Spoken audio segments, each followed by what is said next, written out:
Assalamualaikum warahmatullahi wabarakatuh. Jumpa lagi dan selamat datang di channel Rabu Misteri. Seperti biasanya, pada kesempatan kali ini saya akan membagikan sebuah kisah tentang Kembang Laruk. Kisah ini ditulis oleh Simple Man. Dan bagi teman-teman yang belum subscribe, silahkan bisa tekan tombol subscribe terlebih dahulu. Dan jangan lupa aktifkan lonceng notifikasinya agar tidak ketinggalan update video-video kisah misteri dari kami. Untuk itu langsung saja tanpa perlu berlama-lama lagi. Dan inilah Kembang Laruk bagian ketiga.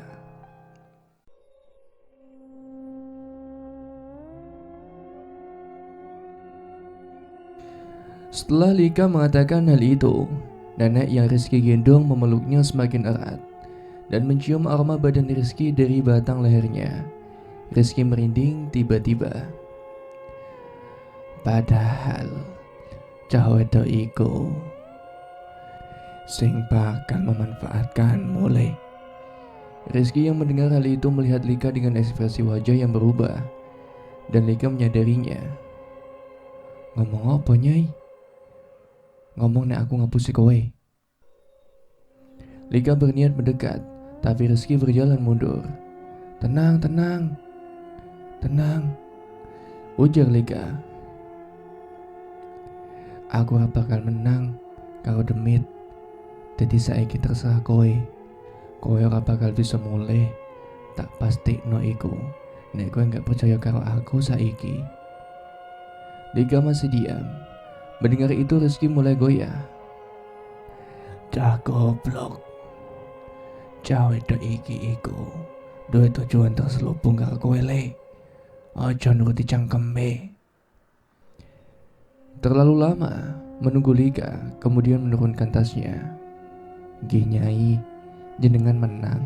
Monggo, jenengan gawanen cah iku.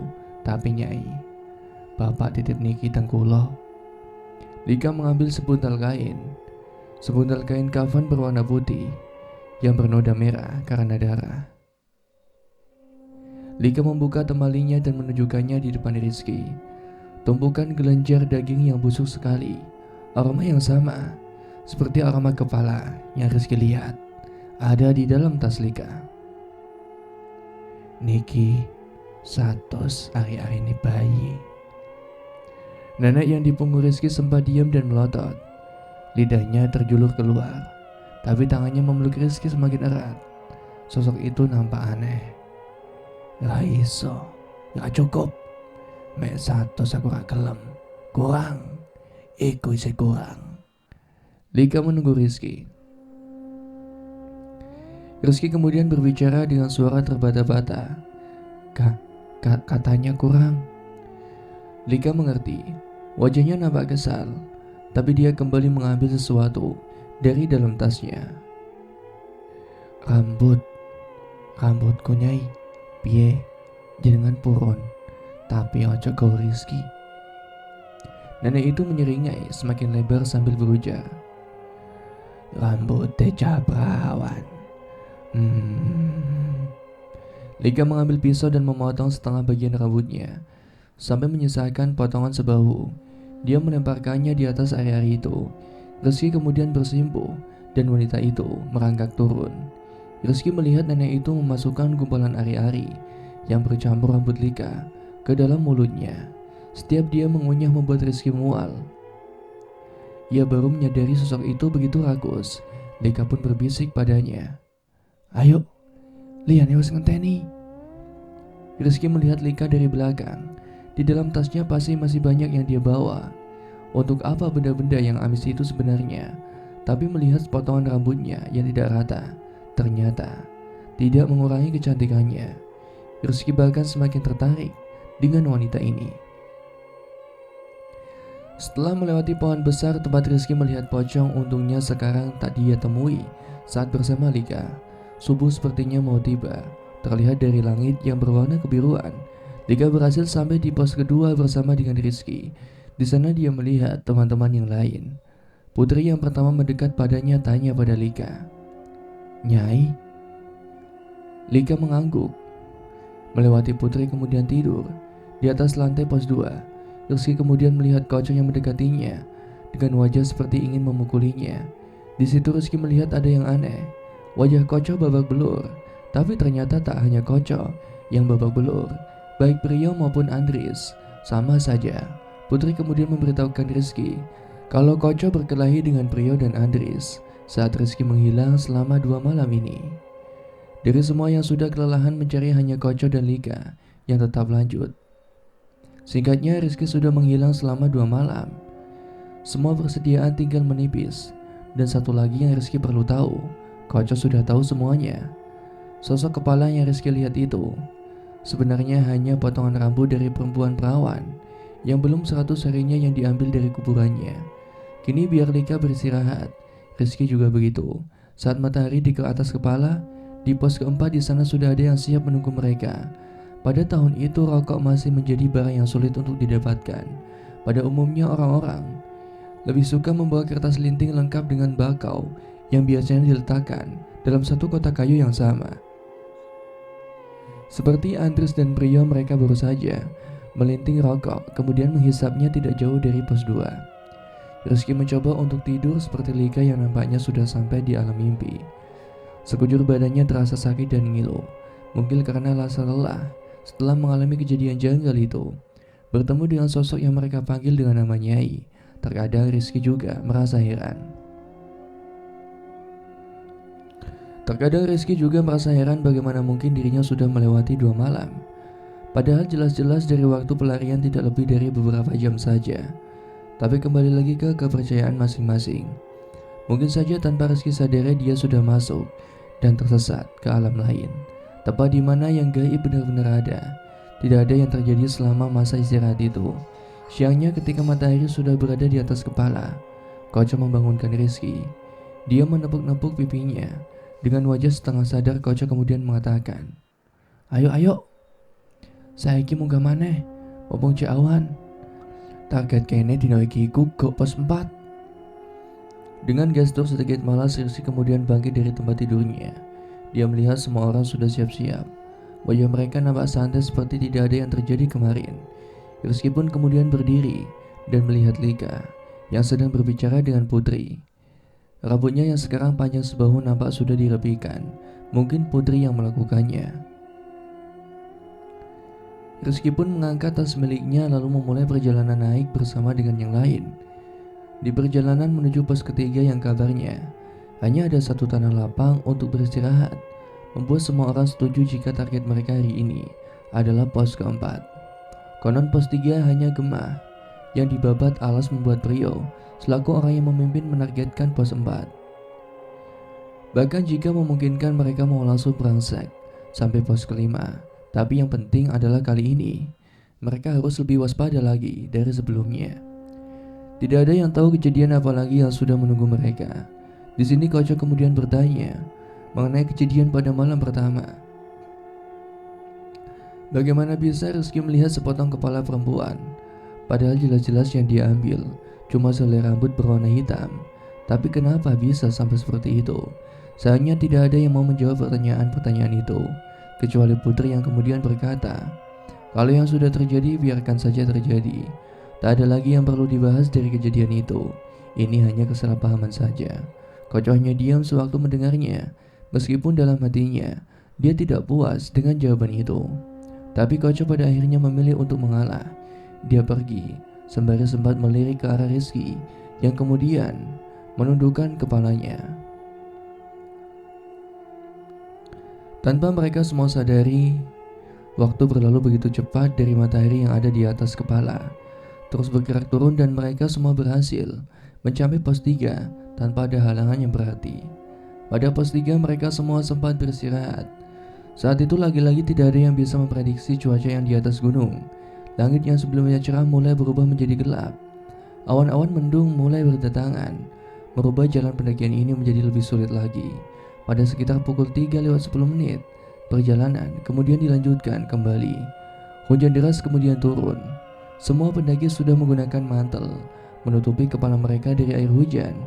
Andries yang berada di baris paling belakang kemudian berkata pada yang lain, Sek, sebentar, katanya sembari melihat sekeliling. Entah kenapa sejak tadi dia merasa kalau mendengar suara binatang yang meraung. Pria yang mendengar Andres kemudian turun dan mendekati anak itu. Mereka berdua kompak diam sembari memasang pendengaran mereka masing-masing. Rizky yang juga ikut melakukan hal yang sama pun merasa aneh. Lagi-lagi bulu kuduknya berdiri tanpa ada sebab yang jelas. Tapi mereka semua hanya mendengar suara gemerasa kedaunan yang dihantam oleh air hujan. Tidak ada suara raung binatang seperti apa yang dikatakan oleh Andres. Jam piro saiki? Tanya Piro tiba-tiba kepada yang lain. Putri mengambil potongan arloji di dalam tas miliknya. Kemudian berkata pada Prio, jam 3:15. Prio nampak sedang berpikir sambil sesekali dia mengedek-ngedekkan kepalanya. Butuh piranca maneh, gawe tekan ning pos 4. Mendengar itu Lika kemudian menjawab, nek lancar yo paling butuh 4 jam maneh. Prio mengangguk, pertanda dia mengerti. Kemudian dia meminta Andres untuk berjalan di depan sementara Prio ada di barisan paling belakang. Tapi anehnya Prio mengatakan sesuatu yang mungkin akan terdengar sangat janggal bagi anak-anak yang lain. Sebentar lagi kita akan melewati masa peralihan dari terang menuju gelap. Kalau bisa mulai dari sini, satupun dari kita jangan ada yang melihat ke belakang. Mengerti? Mendengar itu sontak wajah Lika nampak terkejut. Dia menatap Prio sembari bergumam diri padanya. Dia ada di sini. Prio kemudian membuka mantel dan menunjukkan bagian leher. Rupanya tidak hanya Rizky saja yang merasakan perasaan tidak enak ini, tapi semua anak-anak yang mendaki sekujur tubuhnya merinding luar biasa. Bahkan Putri yang ada pada barisan depan sempat menyentuh bagian belakang lehernya. Ada apa ini? Siapa dia? Siapa yang dimaksud ini? Tanya Koco. Wajahnya nampak pucat. Tapi nampaknya tidak ada yang mempedulikan pertanyaan Koco. Justru semua orang malah tertuju pada Putri yang berkata, kok bisa loh? Bukannya dia harusnya ada di tempat yang paling atas. Ngapain dia sampai turun sejauh ini? Semua orang yang melihat Putri kemudian tersadar akan sesuatu. Dengan perlahan mereka semua kemudian beralih memandang Rizky. Karena bunga yang satu ini wanginya benar-benar harum, sampai semuanya datang satu persatu, kata Rizky menirukan cara bicara Nyai pada semua orang yang ada di tempat itu. Tidak ada lagi yang dari mereka berbicara. Selepas Rizky mengatakan itu, rasa-rasanya semuanya sudah mengerti penyebab sosok yang paling dihindari di gunung ini sampai turun sejauh ini. Prio tetap mengatakan untuk tidak menoleh ke belakang, meskipun Prio tidak menjelaskan akibatnya. Kurang sejam lagi masa peralihan. Gimana? Apa tetap mau melanjutkan atau berhenti sebentar di sini? Kata Lika yang bertanya pada Prio. Sembari berjalan Prio seperti orang yang sedang melamun. Dia tidak fokus dengan pembicaraan ini. Sementara di atas Rizky melambatkan langkah kakinya agar dia bisa menguping apa yang sedang Lika dan Prio sedang bicarakan. Lanjut Lik. Tapi kabeh kudu paham. Nek situasi ini iki wis di luar kendali kene. Piye iki? Jauh awek mudun pok. Asu. Bentak Prio yang marah. Lah iya mas, aku juga gak paham. Kok bisa si bangsa satu ini ikut-ikut turun? Seharusnya kan gak begini caranya.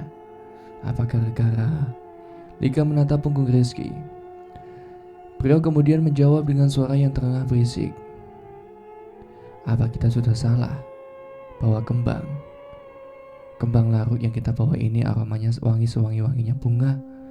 Karena itu yang di atas pasti turun satu persatu. Lika kemudian berhenti berjalan. Prio pun ikut berhenti, tapi Prio tak berani melihat ke belakang. Dia menunggu Lika menyusul dirinya dan berbicara. Apa itu artinya sekarang? Ada kemungkinan kalau setan yang satu itu juga akan datang. Ada kesempatan untuk bisa menolong Simba. Pria mengangguk. Harusnya sih begitu. Setelah melewati pos 4 kita akan tahu di mana mbakmu selama ini disembunyikan. Selama 2 tahun belakangan ini.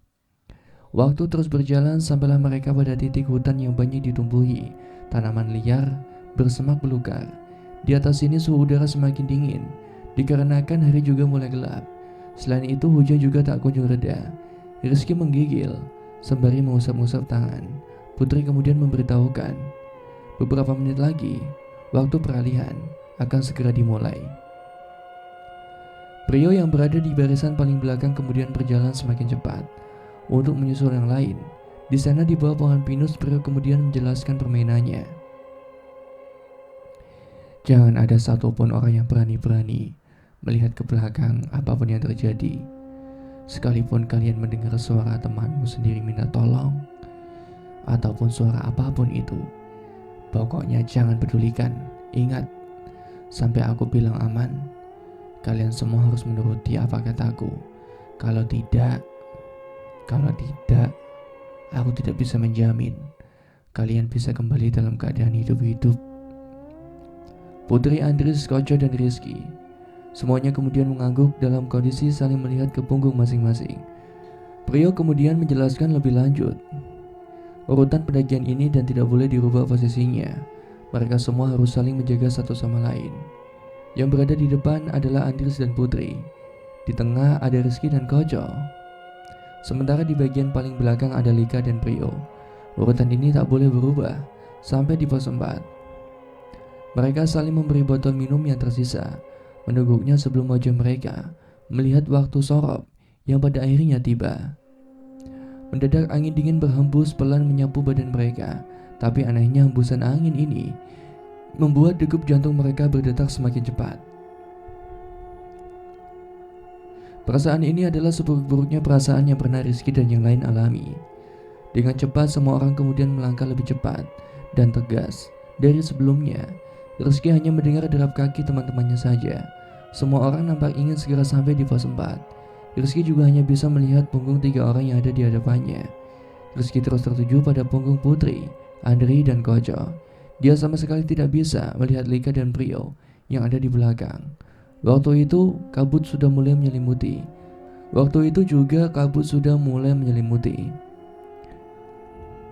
Rizky belum pernah merasakan kalau sekujur tubuhnya saat ini kedinginan sekaligus ketakutan.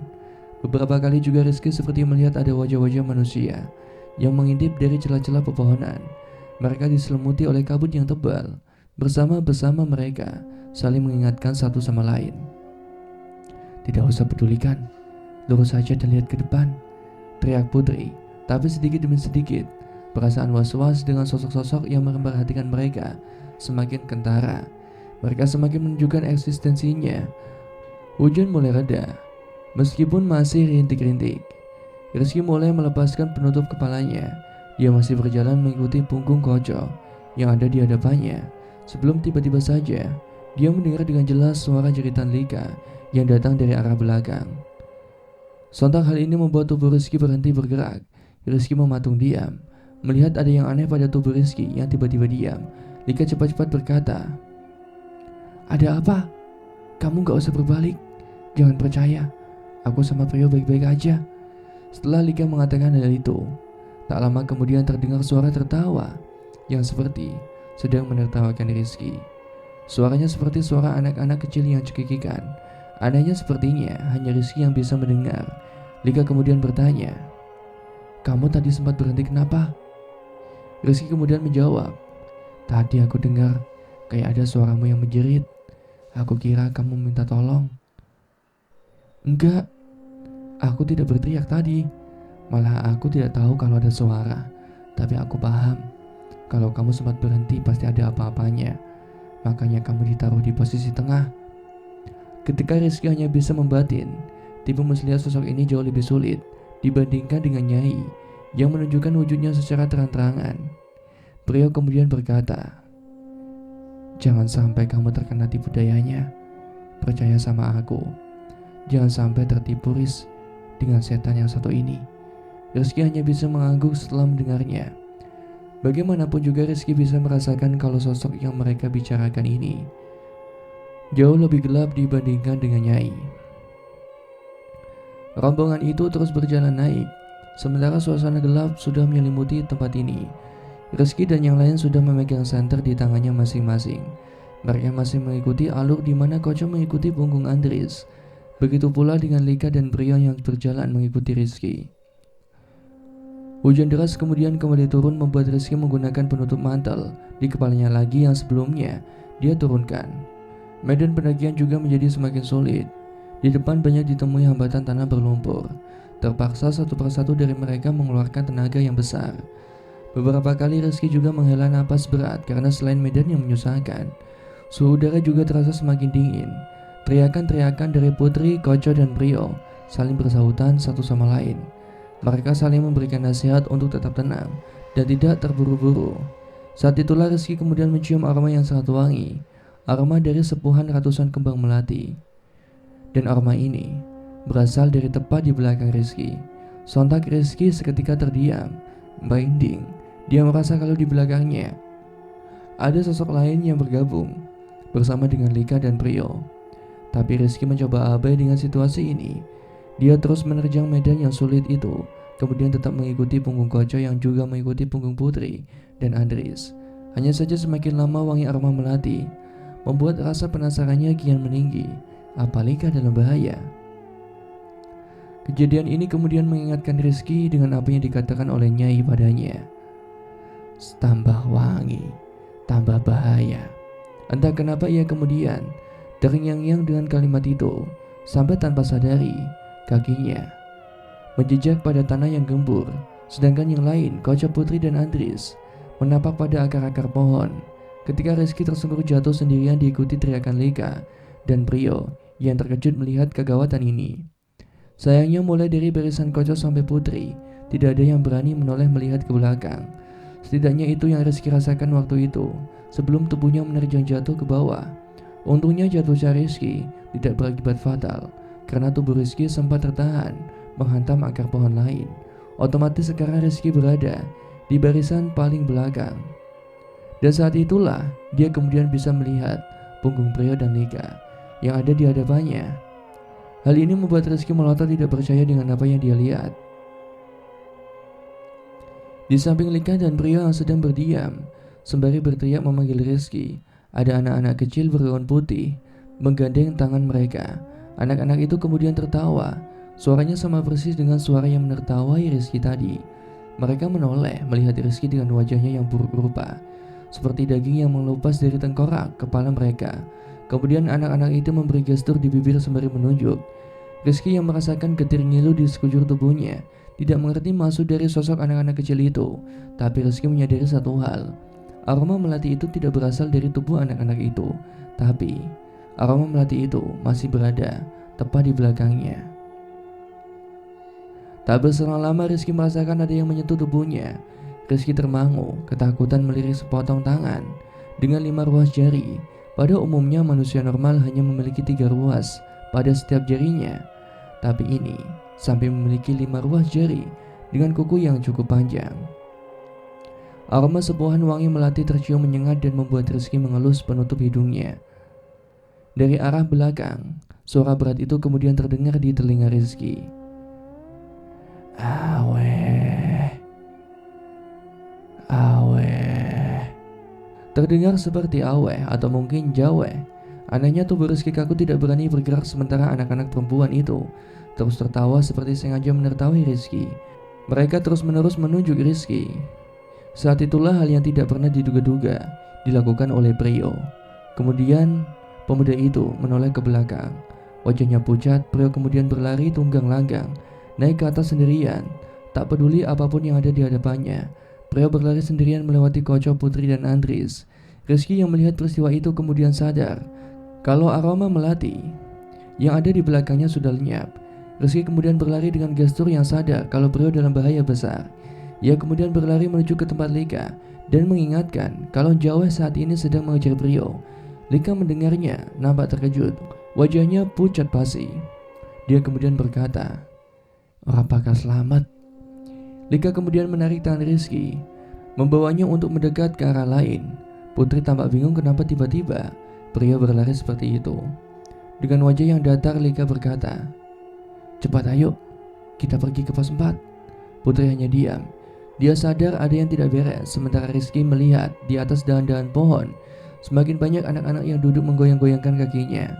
Mereka masih menertawa Rizky. Kocok dan Andries pun terpaksa memimpi di depan sebelum aroma itu kembali diikuti suaranya. Rizky berkata pada Lika, "Nyai balik." Mendengar itu, Lika mengangguk dan semua orang yang ada di sana berlari sekuat tenaga. Rizky pun melakukan hal yang sama. Sayup-sayup suara wanita tua itu tertawa semakin keras, sampai membuat Rizky bergidik ngeri melihat sosoknya yang merangkak sembari berlari. Lika berteriak pada Putri, "Dia ada di pos 4 kan?" Putri mengangguk sembari berkata, "Iya, Nyai gak akan berani masuk ke sana, soalnya sudah beda wilayah." Koco yang berlari paling depan ikut berteriak, "Sebenarnya kita itu kenapa harus lari sih? Seumur hidup aku belum pernah mendaki, tapi lari kayak maling yang dikejar-kejar." Rizky dan yang lain tidak peduli. Mereka saling berlari meninggalkan satu sama lain. Koco pun akhirnya tidak punya pilihan selain ikut mengejar Andries yang sudah berada di depannya. Saat itulah medan naik terlihat dan Putri menunjuk itu. Pos keempat, akhirnya mereka sampai. Semua orang seketika melesat masuk ke dalam gudang tua yang berukuran sedang. Lika melihat ke jendela mengamati apa yang ada di luar. Saat itulah Rizky mengatakan kalau Nyai sudah pergi. Hal ini terasa dari aroma wangi tubuhnya yang sudah lenyap. Tapi rupanya ini belum selesai. Andries yang pertama menyadari kalau di dalam bangunan tua ini ada seorang pendaki yang sedang duduk menatap mereka dengan pandangan mata yang dingin. Seorang pemuda biasa yang memiliki kulit pucat seperti mayat. Rizky kemudian meminta semua temannya mundur. Dengan gemetar Rizky kemudian berkata kalau pemuda yang ada di depannya ini meskipun memakai baju pendaki, tapi aroma tubuhnya wangi sekali, seperti aroma minyak kasturi.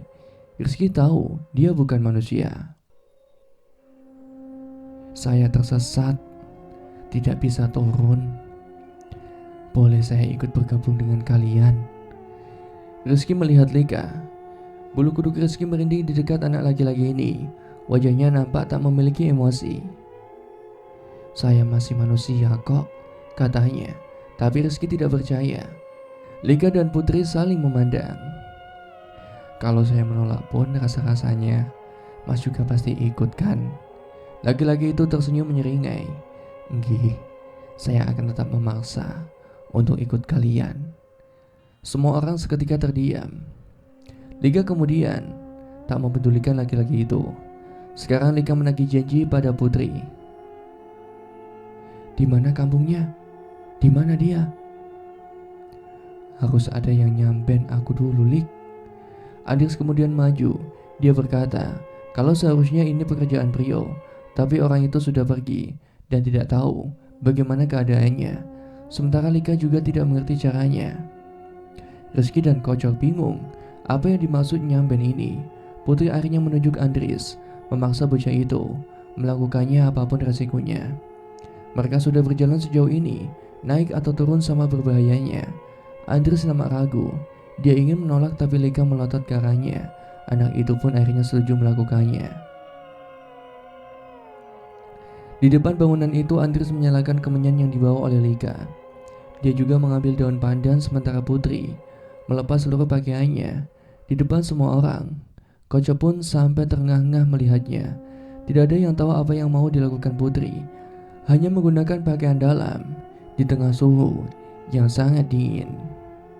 Putri kemudian memberi gestur orang yang seperti bersimpuh di depan tungku kemenyan yang mengepulkan asap. Andries yang berdiri di belakangnya kemudian melilit leher Putri sampai anak itu tersedak dan meronta-ronta. Rizky dan Kocok sempat mau beraksi menghentikan Andries, tapi dihentikan oleh Lika.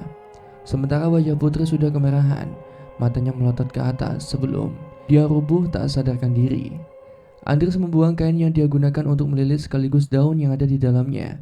Saat Rizky bertanya apa yang dilakukan oleh Andries yang memilih diam dan masuk ke bangunan sendirian, tiba-tiba tersentak saat melihat Putri menciumi tubuh Rizky. Dia seperti binatang yang mengendus. Dengan wajah yang menyeringai dia berkata, "Kembang ini bisa menunjukkan di mana keberadaan kakakmu, nak. Rizky seketika menyadari aroma tubuh Putri sudah berbeda.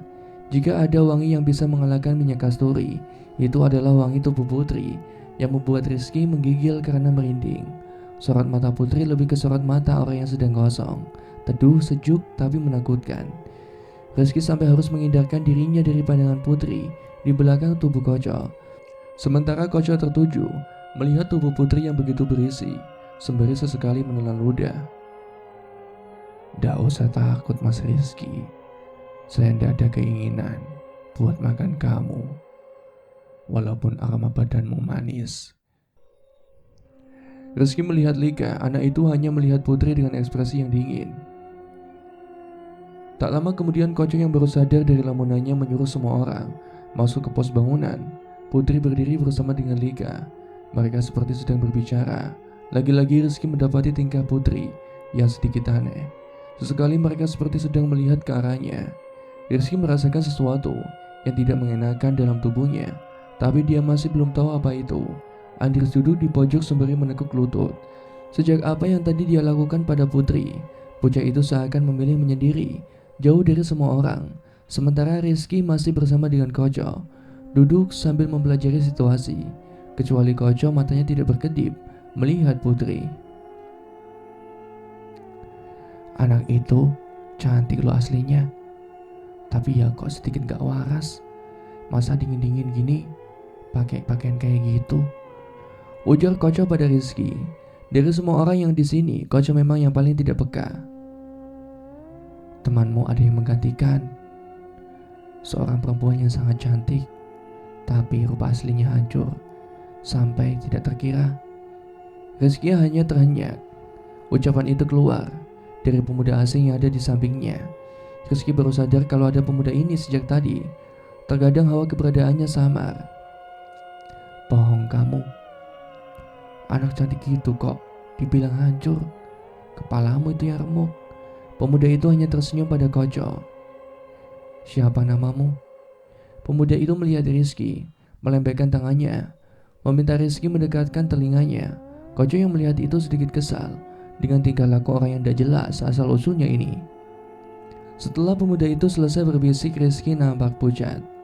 Koco menyenggol badan Rizky. Saat itulah bocah itu baru sadar. Koco memberikan gestur apa yang dibisikkan oleh orang aneh yang ada di samping mereka ini. Ketika Rizky melihat pemuda itu lagi, satu jarinya berdiri tepat di depan mulut seakan memberitahu agar Rizky tidak mengatakannya. Lika menyingkir dari hadapan Putri yang mendekati Andries dan lagi-lagi mereka seperti sedang membicarakan sesuatu. Putri yang sendirian kemudian menoleh melihat ke arah Rizky. Ia tersenyum menyeringai, lalu dengan tenang berjalan mendekati Rizky. Koco masih tertuju pada tubuhnya. "Jancuk, mrene cok arek iki. Lha apa iki?" kata Koco sambil menepuk-nepuk bahu Rizky. Saat jarak di antara mereka terpaut beberapa langkah, Putri berhenti lalu melirik pemuda yang juga sedang melihatnya. Ada garis wajah yang jijik saat mata mereka bertemu. Tak lama pemuda itu pergi. Putri kemudian meminta Rizky berdiri. Ia mendekatkan wajahnya sambil berkata, "Setelah ini, kalau mendung sudah turun, semua jalan lagi ya. Kampungnya sudah dekat. Kamu dan Lika harus mau menjamin anak-anak ini." "Jamin?" Rizky bingung dengan ungkapan itu, tapi Lika kemudian berkata, "Iya, aku dengan Rizky yang akan jamin." Rizky melihat Lika kemudian tak berkata apa-apa. Wajah pemuda yang menyingkir itu sempat menunduk seperti kecewa dengan keputusan Rizky yang tidak melawan Lika sama sekali. Sementara Koco yang paling bingung dengan situasi ini hanya bisa hahe-hahe. Apalagi dia satu-satunya yang rasa-rasanya masih ingat dengan kawan mereka, yaitu Prio. "Prio gimana? Anak itu belum balik loh. Apa dia nggak dicari dulu?" Lika mendekat kemudian berkata, "Prio nggak apa-apa, nanti pasti ketemu lagi. Tidur saja dulu kalian. Nanti ku bangunin kalau lanjut jalan." "Lanjut?" Koco tentu saja kaget. Dia kira mau istirahat semalam di sini, tapi rasa-rasanya Lika ingin tetap melanjutkan perjalanan meskipun masih butuh berjam-jam lagi sampai pagi datang. "Iya lanjut." Kalau kamu gak mau, tidur aja di sini, tapi sendirian ya. Koco pun menolak. Sementara Putri pergi, ia mengenakan lagi pakaian yang tadi ia kenakan.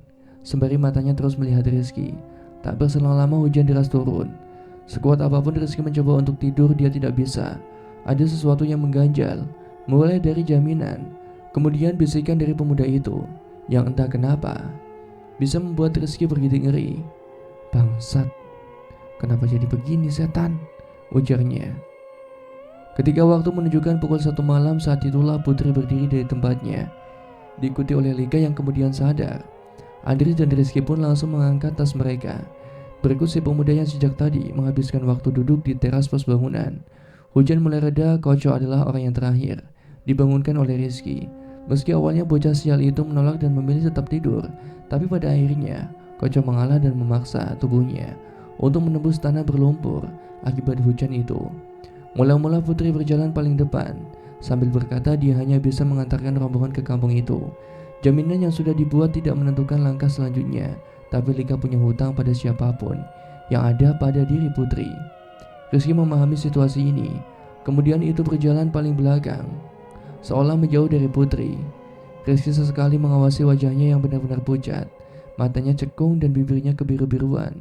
Sementara Lika yang berada di belakang Rizky berjalan tanpa peduli apapun.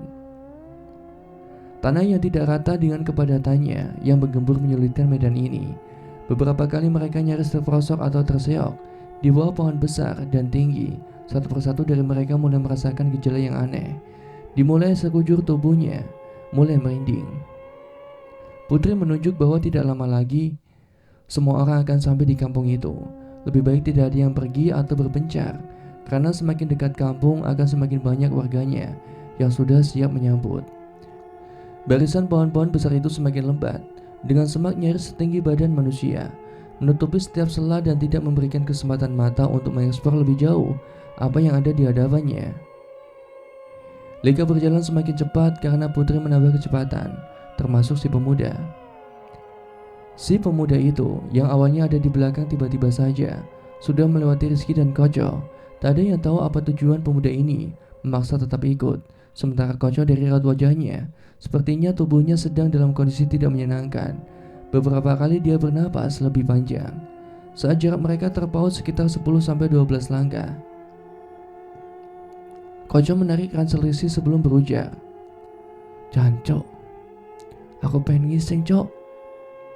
Rizky yang mendengar hanya bisa diam sambil menatap Koco nanar. Rizky kemudian melihat ke depan, hanya Andris yang nampaknya menyadari kalau Rizky dan Koco tertinggal. Rizky menjelaskan kepadanya. Dengan terpaksa seluruh rombongan pun berhenti. Hanya Lika yang nampaknya geram melihat kejadian ini.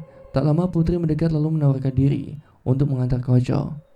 "Gak apa-apa, ini udah masuk ke kawasan kampungnya. Ayo, di situ ada daun yang rimbun, ku antar." Koco pun setuju. Mereka berdua pergi menembus semak belukar yang tidak jauh dari mereka. Rizky yang merasa Koco dan Putri sudah pergi terlalu lama mulai khawatir, apalagi ia berkali-kali merasa sungkan dengan Lika yang melihatnya dengan sorot matanya dingin. Rizky pun berkata akan menyusul mereka berdua. Saat itu Andris menawarkan diri, tapi Rizky menolak. Rizky menyingkirkan setiap daun rimbun yang menghalanginya. Dedaunan ini menyerupai daun muris yang mempunyai dimensi lebar. Terkadang sayatan rantingnya membuat kulit Rizky terasa perih. Saat menjelajah semakin jauh, samar-samar terdengar suara Koco yang mengejan sebelum kedebuk. Suaranya seperti karung jatuh atau suara menyerupai. Rizky kemudian berhenti sebentar, menyingkirkan rimbun yang menghalangi pandangannya, dan lagi-lagi suara gedebuk jatuh terdengar lagi, bahkan hingga 2-3 kali dalam satu waktu yang berdekatan. Rizky tidak tahu suara apa itu tadi jika dia melanjutkan langkahnya ketika awal satu pohon kembar di mana di bagian tengahnya terdapat tanah agak menurun. Disitulah Rizky menemukan Koco sedang melihatnya dengan ekspresi orang yang bersusah payah mengeluarkan apa yang ada di perutnya. Rizky pun menyingkirkan kembali bagian sisi pohon sambil berteriak, "Kemana Putri?" Suara Koco terdengar di mana dia mengatakan kalau Putri ada di bagian sisi pohon yang lain. Rizky pun mengerti. Tiba-tiba suara gedebuk itu kembali dan mengejutkan mereka berdua. "Kamu dengar gak sih? Kayak ada suara jatuh." Koco yang ada di bawah menjawabnya, "Krungu, suarane kayak kelapa tiba." Di mana ada pohon kelapa di tengah hutan kayak gini? Lah iku makane, jawab Koco. Di tengah-tengah percakapan itu Rizky kemudian melihat benda jatuh itu dari arah tempat seharusnya Putri sedang berada. Begitu pula dengan Koco, suara benda jatuh juga terdengar di belakangnya. Rizky pun berjalan mendekat melewati bagian tengah tempat Koco bisa melihat Rizky. Dengan langkah kaki pelan Rizky melihat apa yang jatuh dari balik pohon saat dia melihat selembar kain yang membungkus. Warnanya putih kusam dalam kondisi terbaring. Karena sama Rizky mengamatinya. Di sana Rizky melihatnya, wajah manusia yang hitam legam seperti daging yang lama membusuk, sedang melotot melihat Rizky sembari menganga lebar. Belum bergerak dari tempatnya, Rizky mendengar suara Koco menjerit dengan suara lantang. Pocong alas, dadak no. Lantas apa yang terjadi selanjutnya? Jangan kemana-mana, kita lanjut ke bagian keempat.